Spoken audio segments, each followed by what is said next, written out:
Hari ini bertepatan dengan Hari Kesehatan Nasional. Tentunya kita sudah sering mendengar istilah pola hidup sehat.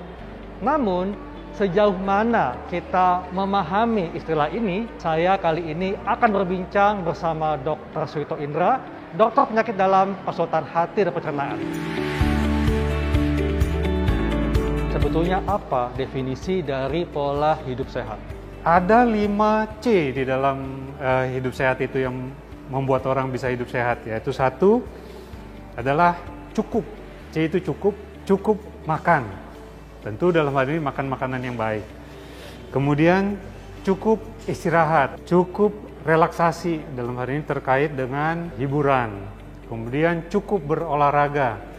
Bagaimana pola hidup sehat? Pola hidup sehat itu artinya orang yang melakukan suatu aktivitas berdasarkan kelima C ini tadi. Makan yang baik, cukup berolahraga, cukup beristirahat, dan juga cukup relaksasi.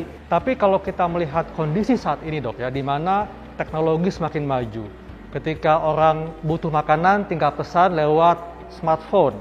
Atau orang mungkin lebih sering menghabiskan waktunya dengan smartphone, apalagi mungkin lebih banyak aktivitas di rumah. Nah, apa saja sih dok pemicu-pemicu yang bisa membuat seseorang terperangkap dalam pola hidup yang tidak sehat? Memesan makanan cukup dari rumah, kemudian aktivitas hiburan dia melakukan dari rumah, dan hanya istilahnya kata kita olahraga jari saja. Betul. Nah, kalau olahraga jari saja tentu aktivitas fisiknya kurang. Dalam hal ini kekurangan di dalam gerak.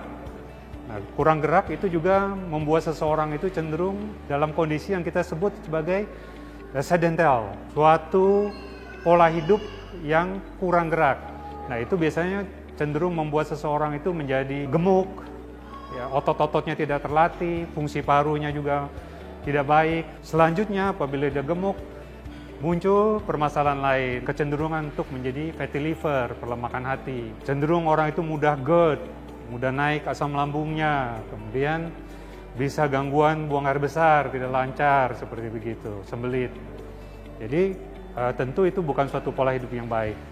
Nah, ada triknya supaya dia, walaupun dia harus di rumah dalam kondisi pandemi sekarang begini, mengurangi keluar rumah, memesan segala sesuatu melalui aplikasi lewat HP, dia tetap harus menjaga bahwa dia harus tetap olahraga, menyediakan waktu untuk olahraga, senam-senam, jalan pagi di lingkungan rumah dengan tetap protokol kesehatan yang baik, mengenakan masker, menjaga jarak, itu diperlukan untuk tetap memelihara kebugaran tubuhnya. Ini masih ada sebagian masyarakat yang merasa ketika dia tidak ada gangguan, merasa sehat, ya, dia kadang-kadang mengabaikan pola makan atau merasa dia tidak ada penyakit, misalnya dalam keluarga tidak ada penyakit diabetes, sehingga dia melakukan pola hidup yang biasa saja. Nah, ini sebetulnya sejauh mana dok kaitan antara genetika, keturunan, dengan pola hidup sehat itu sendiri? Kita bisa melihat ini dengan cara bagaimana kita melihat riwayat di keluarga. Karena gen itu seperti kita tahu, dia diwariskan dari orang tua ke anak-anaknya. Nah, dengan kita mengamati itu, contoh katakan seorang yang lahir dari keluarga yang banyak orang tuanya diabetes, tentu dia harus mengatur makanannya, menghindari karbohidrat tinggi, apalagi karbohidrat yang sederhana, gula-gula. Dia harus hindari, harus batasin karbohidratnya lebih banyak, beralih ke sumber energi yang lain. Misalnya yang protein, seperti begitu. Dia harus rajin berolahraga, ya, mengatur makan, banyak makan serat, sayuran. Dengan begitu diharapkan bahwa dia akan baik. Begitu juga contoh katakanlah keluarga yang lahir dari orang yang sensitif terhadap makanan tertentu. Katakanlah misalnya ada kelompok masyarakat yang dia sensitif gluten, katakan. Nah, kalau di keluarganya banyak yang sensitif gluten, dia juga harus mengamati apakah dia sensitif nggak dengan hal seperti itu. Kadang-kadang seringkali hipersensitivitas terhadap makanan itu kemudian membuat dia ikut-ikutan sakit. Dengan dia tahu bahwa dia tidak dapat mengkonsumsi makanan itu, dia bisa menghindari keluhan. Tidak perlu mengalami hal yang sama dengan orang tuanya. Secara umum itu bagaimana sih seseorang bisa mengetahui bahwa pola makannya itu sudah sehat? Karena kan mungkin masyarakat tahunya bahwa harus banyak konsumsi buah-buahan. Buah-buahan ini kan juga ada yang mengandung tinggi gula, atau mungkin perbanyak konsumsi gandum. Nah, apakah selain jenisnya, masyarakat harus tahu kan mengenai jumlah porsinya, kemudian mungkin jam makannya juga, Dok. Makanan yang baik itu adalah makanan yang bervariasi. Jadi makanan bukan monoton. Nah, cuma permasalahan di kita ini punya kecenderungan bahwa kemudian menjadi monoton makanannya. Contoh katakanlah orang yang sukanya fast food, dia hari-hari makan fast food karena keterbatasan akses terhadap makanan yang bervariasi, misalnya adanya di tempat kerjanya, begitu dia makannya itu saja. Tapi yang paling baik adalah seperti yang kita belajar dulu dari guru-guru SD kita sudah diajarin, ya kan, 4 sehat 5 sempurna. Cukup sumber energi, cukup serat, ya, cukup protein, cukup vitamin, nah yang seperti begitu. Variasi yang banyak, makanan harus bervariasi. Lalu bagaimana dengan perilaku aktivitas olahraga, Dok? Mungkin banyak orang yang mengaku sudah olahraga di kantornya seminggu sekali tiap Jumat 30 menit. Namun setelah itu kembali melakukan pola hidup yang biasa saja. Nah, ini bagaimana, Dok? Ya, kalau mengenai olahraga itu yang paling penting adalah dilakukan secara rutin. Supaya kita dapat mencapai kebugaran tertentu yang kita harapkan.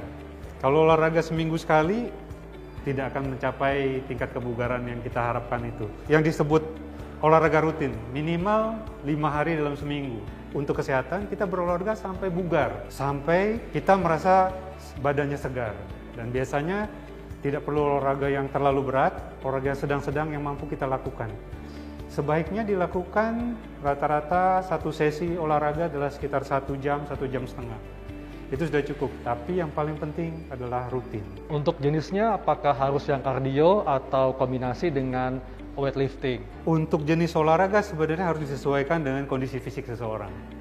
Seorang yang misalnya katakanlah dia berat badannya berlebih, tentu dia harus kardio untuk mencapai kebugaran tertentu. Tetapi kalau misalnya katakanlah orang yang usianya agak mulai 40, 50, di mana badan dia mulai kaku-kaku, otot-ototnya, mungkin dia akan lebih mendapat manfaat lebih dengan olahraga yang seperti stretching.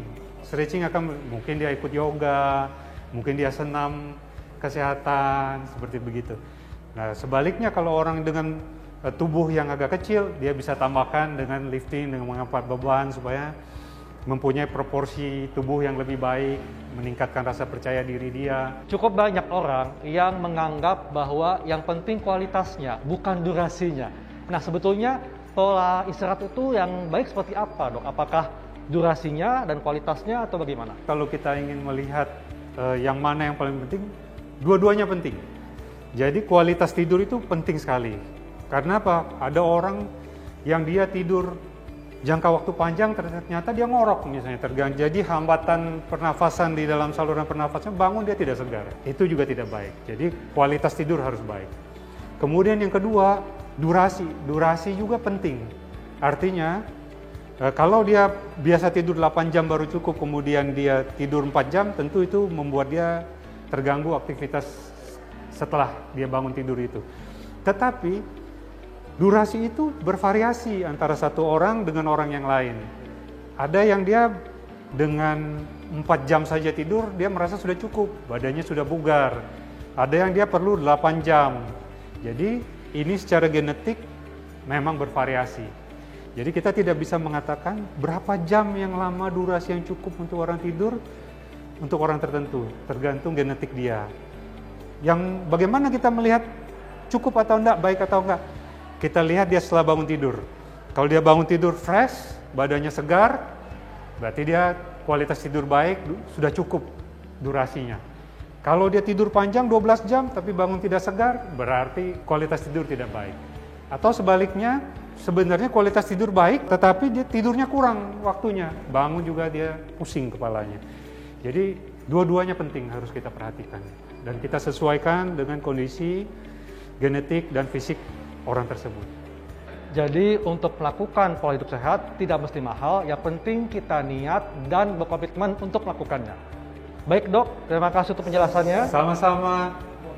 Demikianlah perbincangan saya bersama Dr. Suwito Indra, dokter penyakit dalam konsultan hati dan pencernaan.